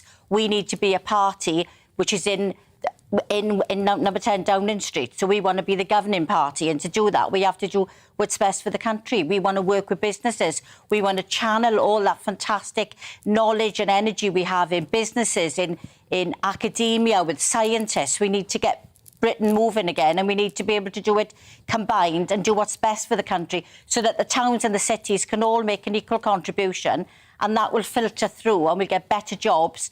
And we also need to do more in terms of investment in hydro and in nuclear and on land wind. We really need to get the economy going, and to do that we need to work with businesses to make us more effective and to be British. There were some people who were saying his speech sounded kind of almost Blairite in content. Do you think that's going to go down well with the left of the party? I think this is what I'm talking about, the ideology. We've got to start moving away from the right and the left. We've got to be talking about what we need to be doing to be the governing party of this country. And that is to find what is best about Britain, to promote that, to nurture it and to grow the economy so that everybody benefits. And David, I'm kind of keen for your reflections on this. Do you think Starmer and his team look like a government in waiting? Not most of the time, but I certainly agree with what's just been said, that if the Labour Party is going to become the party of government, they have to speak language that is not alien to the average voter. And a lot of the things that have just been said are, common sense propositions. The problem for the Labour Party is that there are a number of people who are, Corbyn may have gone, but Corbynites have not gone.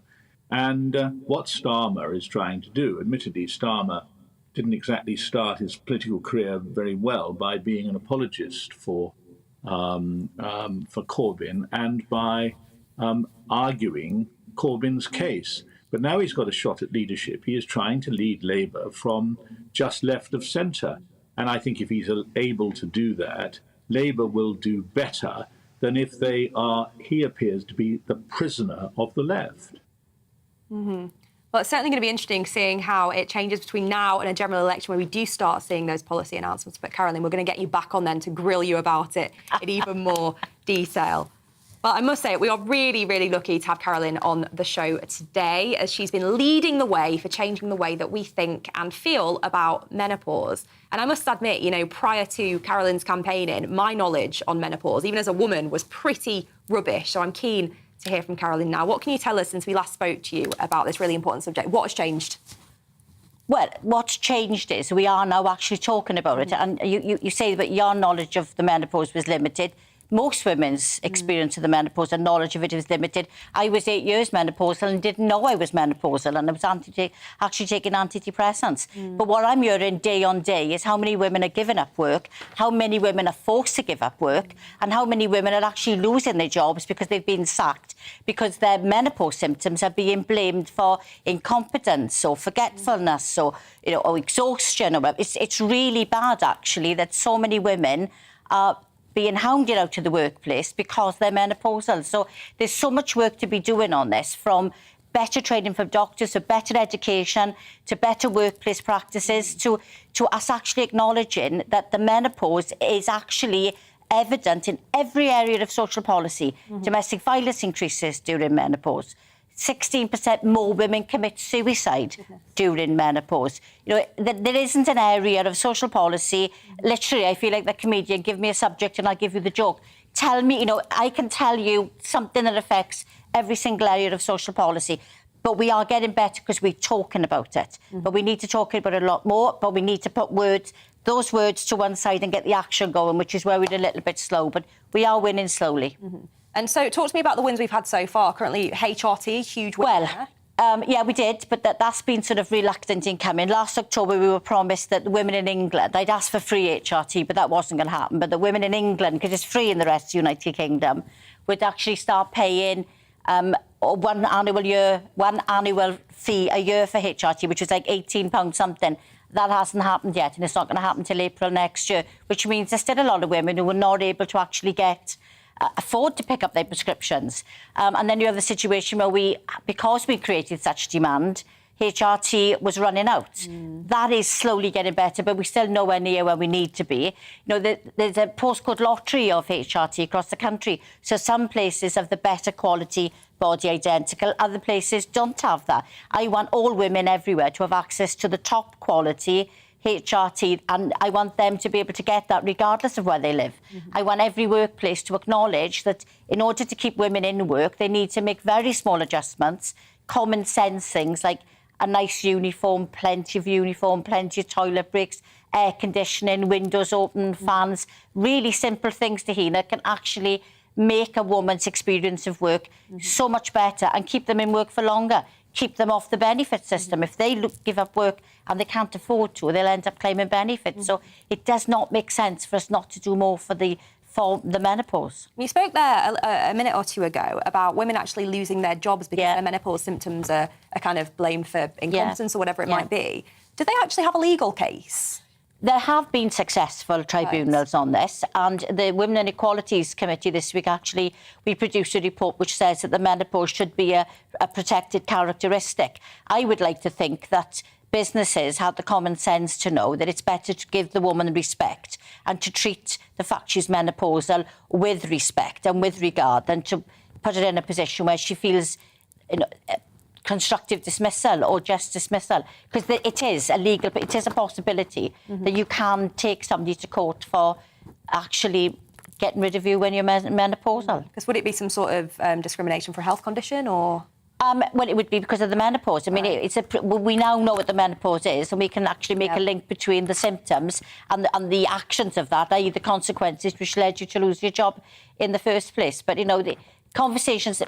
Employers need to talk to women need to talk to employers, and employers need to understand that they need to keep these women in work. Well, I would say if you want to learn more, follow Carolyn on social media. She's an absolute superstar. I think there's nothing about menopause that you don't know. It's not worth knowing. I'm just sorry David didn't stick around to have this conversation. I think it would have been well at the top of his priority list. But anyway, we do need to talk about this. Well, stick with us, because coming up after the break, we'll have all the build-up to tonight's historic Euros final between our Lionesses and our old rivals, Germany. But first, here's your news update with Alice Porter.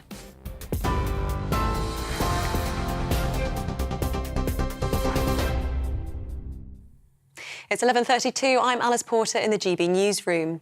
Patients who repeatedly miss GP or outpatient appointments could be fined if Rishi Sunak becomes Prime Minister. The former Chancellor has promised to reform the NHS, telling the Sunday Telegraph he wants to do something brave and different, and that the health system shouldn't be misused. Meanwhile, Liz Truss is pitching herself as the Education Prime Minister, planning to replace failing academies with free schools. She's also pledging to improve maths and literacy standards if she wins the Tory leadership contest. Moscow says it's invited the United Nations and the Red Cross to investigate the deaths of dozens of Ukrainian prisoners in a jail held by Russian-backed separatists. It comes as President Zelensky issued a mandatory evacuation order to Ukrainians in the eastern region of Donetsk. England's Lionesses are getting ready to take on Germany in the European Championship final this evening. A crowd of 90,000 at Wembley Stadium are expected to cheer them on. If they win, it would be both the first major trophy for the England women's team and the first football honour for the nation since the men's 1966 World Cup win. TV, online and DAB+ radio, this is GB News. Stay with us. The Political Correction will be back in just a moment.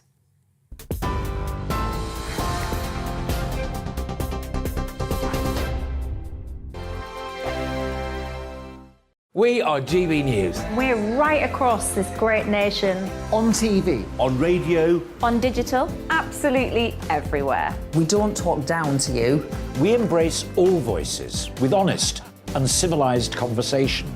We are not part of the establishment. We are one of you. And we're only getting started. Join us on GB News, The People's Channel. Britain's news channel.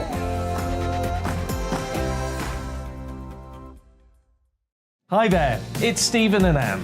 At breakfast from 6 a.m, you'll always be caught up with everything you need to know, the latest headlines, opinions and debates. We'll bring you the good news and the bad, but most of all, we're here for you. Remember, send in your views and let us know what you would like us to talk about. That's because we're your news channel. And every morning at 6 a.m, it's breakfast on GB News. My name's Tom Harwood and join me 9:30 a.m. every weekday for The Briefing, your one-stop shop for everything you need to know about what's going on in politics today. I wonder if this is a deal that might need to be like the biscuits in this factory, twice baked. Is there not an opportunity here to win out against the extremes? Tom Harwood, GB News. What are you going to do about it?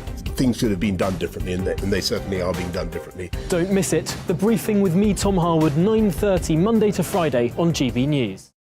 Where would you like to go? Just take me to the studio, please, mate. You know where you're going. I've got a show to do. Friday Night Feast on GB News, 7 p.m. And it's like nothing you've ever seen before. We take a different angle on the week's biggest news stories. The viewers and listeners set me some absolutely mad challenges to do. We tried to rehome a rescue dog. And yes, there's some other wacky stuff in there as well. I feel like I could take on the world. Well, that's that. Friday Night Feast with me, Patrick Christie's, every Friday, 7 till 9 p.m. on GB News. Be there.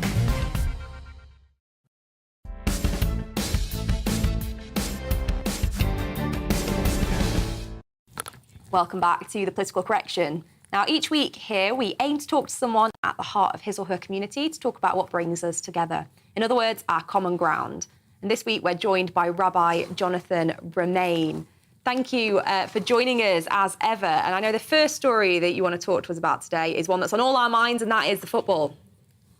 Yes, isn't it great? I mean, it's doubly great, really, isn't it? Firstly, because it's giving the women's games much higher profile than sports in general. I mean, we have it with tennis, don't we? But really not to the same extent with any other women's sport. But also, of course, it's great to have England winning at last. And I think the country deserves something to cheer about. You know, if you think about the last 4, 5, 6 years with, strife over Brexit for and against, then COVID, and then the political crashes, and now the cost of living. It's been a pretty dour time. So we really need something to sort of cheer us up. And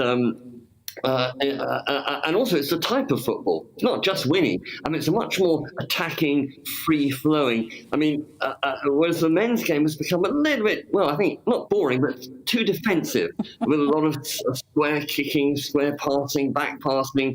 And, the formation of the English football is often 2-4-4. There was a time, and some of your listeners will remember this, when the lineup was 5-3-2. So 5 attackers and really attacking football. And I think that's the joy of the women's game. It is much more sort of on the go and exuberant as a result. And I'm actually looking not just at this afternoon, but at 2042, because I think the knock-on effect of the younger generation, and it'll be really interesting to see what happens to the women's team in 20 years' time, when a whole generation of girls are inspired by what's happening this week. Well, I think one of the things that stuck with me, I don't know if you caught the clip of the little girl who was dancing in celebration after the semi-final, and you just think, even when I was a kid, women's football wasn't anywhere near what it is today. I remember being little and thinking, God, I'd love to be a professional footballer, but that's not a thing that women can do. And now, the opportunities really are endless for young girls, aren't they? Yes, and it's exactly as it should be. And same applies in my career, so to speak. Women rabbis were unheard of 20 or 30 years ago.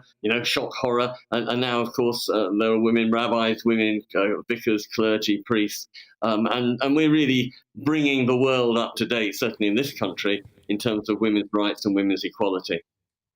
Absolutely. And you mentioned it a little bit there earlier on in your answer, something that's not quite as happy a topic, but around the cost of living, which obviously is something that's on everyone's minds at the moment. Oh, yeah, I mean, horrendous and likely to get worse. And I feel we're almost hiding the true cause by calling it the cost of living. I think we ought to call it the Putin crisis, because although there are other factors, there's no doubt that one of the major factors of the current problems are due to Putin and his economic war on Britain, cutting off the gas supplies. And I think it's quite important to sort of name and shame him, because otherwise, we miss the target. And also people have to realise that we are fighting a war. I mean, it may not be on British soil, but, British equipment and certainly British economic efforts are at war with Russia. And that sort of affects our mindset. And unfortunately, you can't have war without sacrifices. And in the Second World War, of course, we put up with rationing because that's what you did. And I think people need to understand that, unfortunately, the economic crisis we're in is partly because of our effort, correct it, to fight Putin and to defend the people of Ukraine. Yeah, and I think it's something that people aren't bearing in mind so much, because we aren't seeing the war in the headlines in the same way we did in those kind of first few months. I think there was a bit of, I don't quite want to say kind of boredom, that's not the right word, but I think people got a bit worn out. Yeah, and I think now there is a bit of kind of complacency over it, as Carolyn just said. But you're right, this is Putin, certainly the gas and oil pressures down to him, and it's having a knock-on effect on the whole globe. Yes, I mean, there are certain things that are beyond our control and beyond the politicians' control. But, him turning off the taps of the and Gazprom under his guidance, that is, deliberate, calculated, and it could be altered at any second. And he's deliberately doing it, and we ought to really be aware that it is one man who is controlling the Western economy at the moment. Mm-hmm.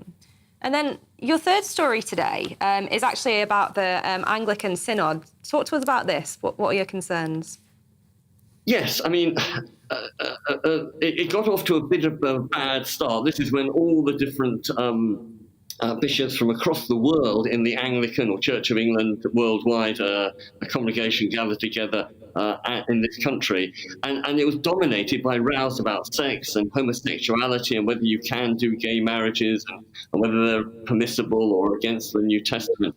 And it's extraordinary, really, because, and I'm speaking as a religious person, firstly, that the church, or some aspects of the church, have got themselves into this bizarre theology where it's condemned. I mean, people don't choose to be gay. They are born that way. And therefore, in a very real sense, you could say God created them gay.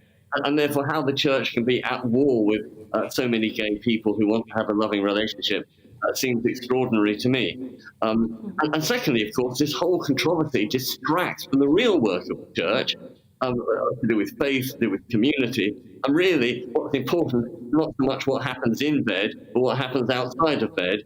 And the church does great work, no doubt about it. It's all been hidden behind this needless controversy about sexuality. So why do you think this kind of controversy has really risen to the core? Well, I'm genuinely not sure, because it is such an own goal. And also, it sort of touches a little bit on our earlier discussion about women, because the same people who are condemning gay marriage were also the people who didn't want to have women clergy or women bishops. And it's almost the sort of fighting the war on a different front. And I don't want to say that everyone against is repressive and negative and conservative, but there is a strong suspicion that there is a very negative, repressive streak about this whole attitude. And we've seen it in the Commonwealth Games, haven't we? How pride and pride flags was just part of normative Britain. It's not sin, just the way people are. And I mean, there are many people within the church who accept gay people and who do gay marriages, and there are church groups, LGBT groups within the church. And unfortunately, the message coming from the hierarchies is not as loving as it should be. Mm-hmm. Jonathan, don't you think that empty vessels make the most noise, and that's why we are where we are?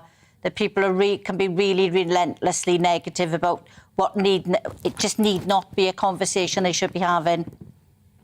No, and if I were a Christian vicar rather than a Jewish rabbi, I would really be concerned about bums on seats and reinvigorating local churches, particularly when at this time, actually churches have a really great service to the community because they are one of the key social hubs in many, many areas where village halls and pubs and all sorts of other places where people meet have gone. And of course, the church is more than just socializing, but people need people. We need the warmth of human contact. And people who are working at home or shopping from home, we lack that warmth of human contact. And the church can be a real hub of community camaraderie. Mm-hmm. So, Rabbi, I'm not going to let you escape without one final question, and that is, what is your score prediction for the match this evening? 3-2 to England. Oh, we'll take a 3-2. Well, thank you very much for your time this morning. We'll hold you to it next time you're on. Thank you. Rabbi Jonathan Remain there, joining us, as always, from his synagogue in Maidenhead. Thank you. Now, on to probably the biggest story of the day, because the Women's Euro final will take place at Wembley Stadium today in front of a 90,000 sellout crowd. If the Lionesses win, it would mean the first major trophy since Sir Alf Ramsey's side won the 1966 World Cup.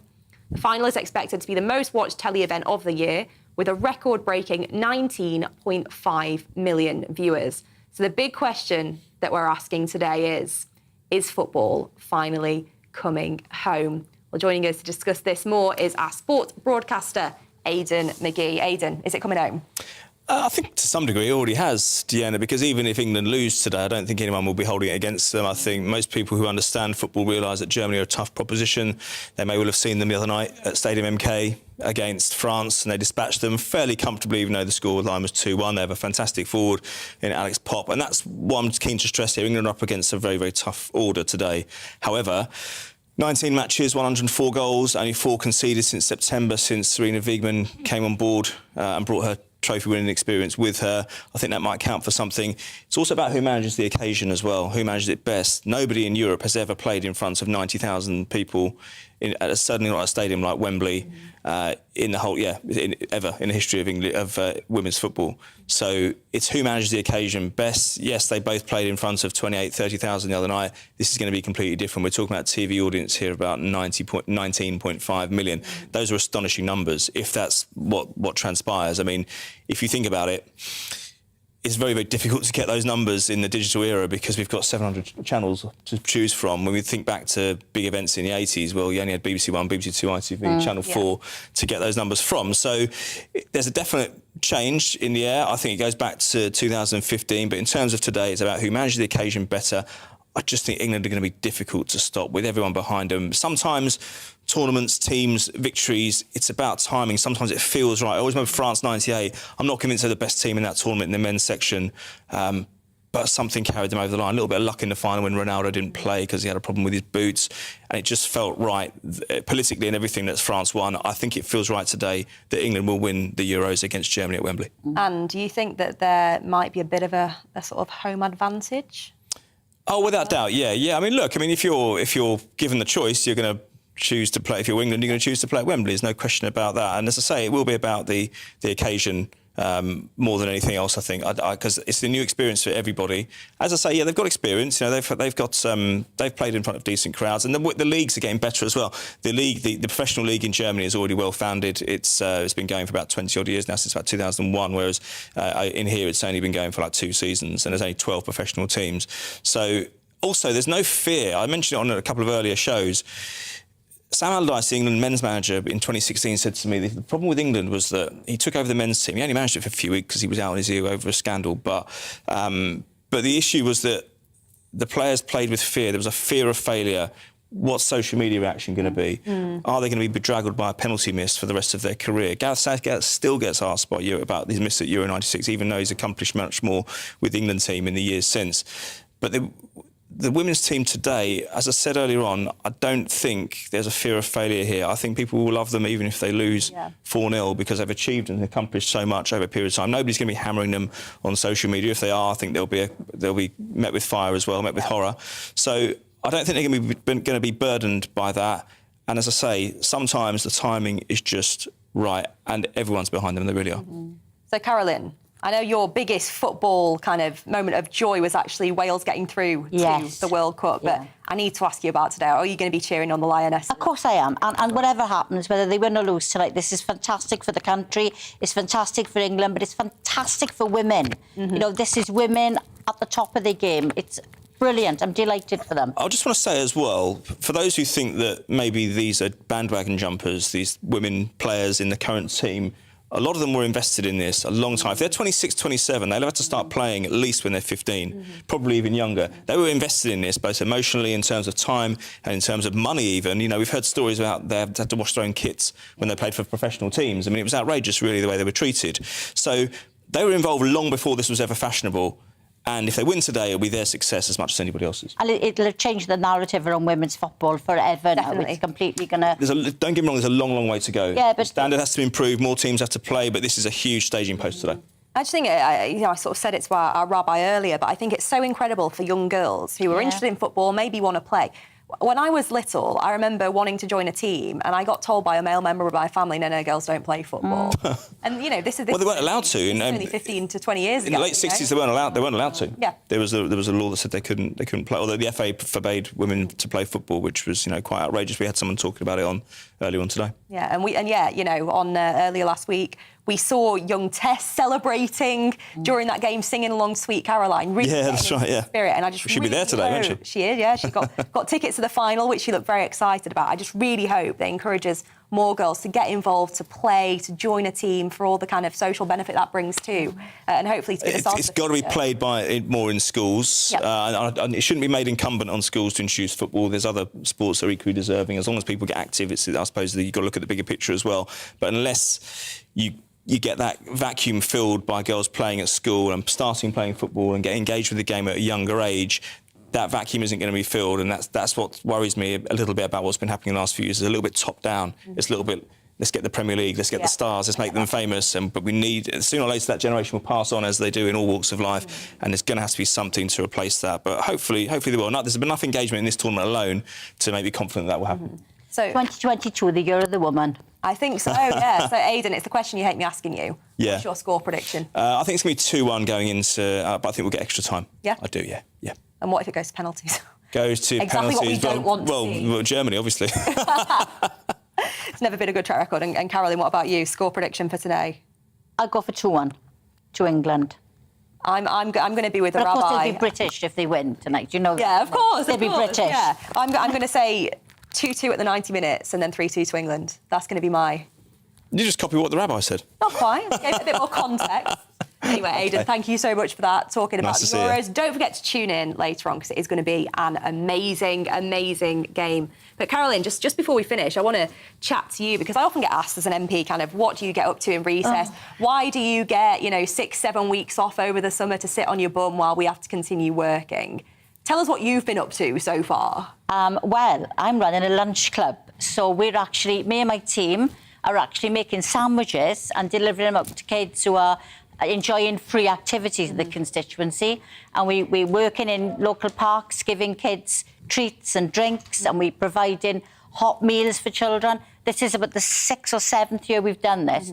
It's part of my Everyone Deserves campaign. We do it at Easter, we do it at Christmas, where we give out hampers, and we do it through the summer. And my team absolutely love it. So that's what we're doing.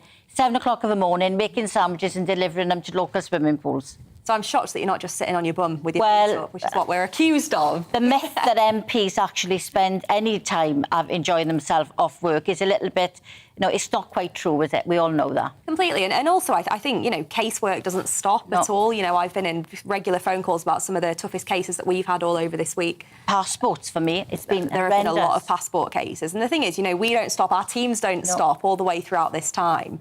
And, it's such a good opportunity for us as MPs, though, to actually get out in our constituencies when we don't have to be in London, in Westminster. Yeah. I've got loads of visits planned over this summer. I'm visiting some of my sort of favourite places in the patch, some new places. And one of the schemes that I do, and I love it, is called the Degenerate Work campaign, where I go out and spend, a half day with a company doing what they do. I've worked in a chippy, I've worked in a mechanics. Oh, that's good. Just to kind of really get a feel for the job, the challenges they're facing. And you get so such great conversation out of people where you really learn the intricacies of their work and the challenges, the opportunities.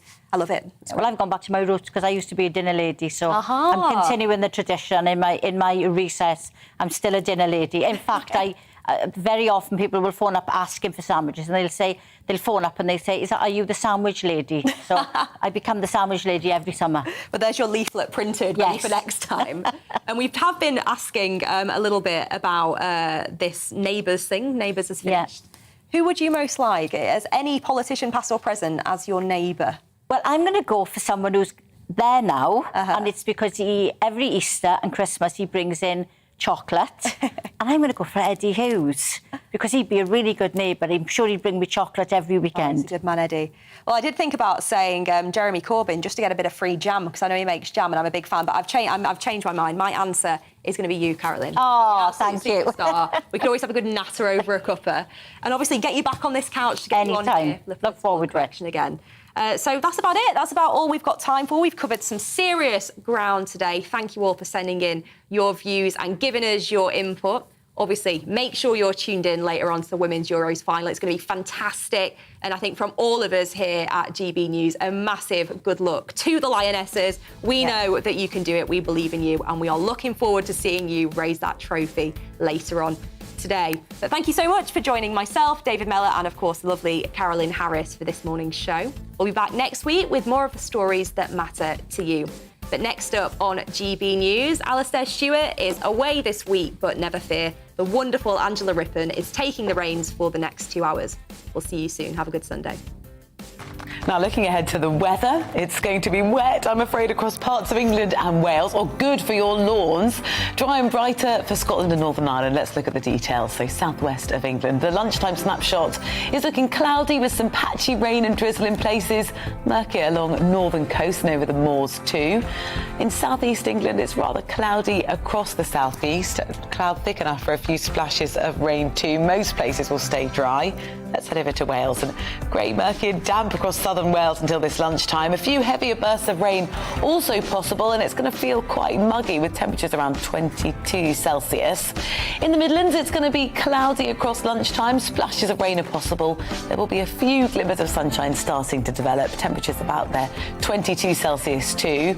In the northeast of England, it's going to be cloudy at midday with the risk of a few heavy downpours. Perhaps some sunnier breaks moving in towards the far north, towards Durham. Temperatures about 20 Celsius there. In Scotland, a bit of a west-east split across southern Scotland this lunchtime with the best of the sunshine in the west. Cloudier in the east with a few showers possible. In Northern Ireland, it's mostly dry at midday with some bright and sunny spells developing at times. It's feeling quite pleasant in the sunshine as temperatures reach around 18 Celsius, winds remaining quite light. So a dry end to the day for many of us, but clearest skies across the north and the west of the UK. That's how the weather's shaping up. Join me, Darren Grimes, for Real Britain every Saturday and Sunday from 2 p.m. A news hour that comes with a trigger warning. Scorching hot opinion with prominent guests saying the unsayable and a little bit of weekend fun thrown in. Unlike other broadcasters, I won't be forgetting what the B in our name stands for. So howie in for Real Britain Saturday and Sunday from 2 p.m.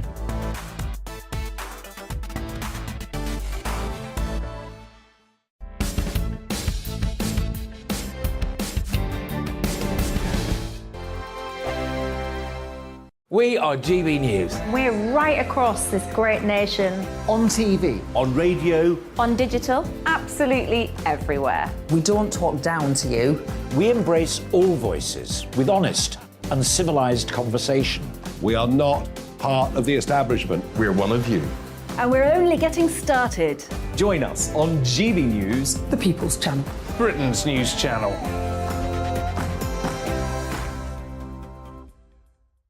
Hi there, it's Stephen and Anne. At breakfast from 6 a.m, you'll always be caught up with everything you need to know, the latest headlines, opinions and debates. We'll bring you the good news and the bad, but most of all, we're here for you. Remember, send in your views and let us know what you would like us to talk about. That's because we're your news channel. And every morning at 6 a.m, it's breakfast on GB News.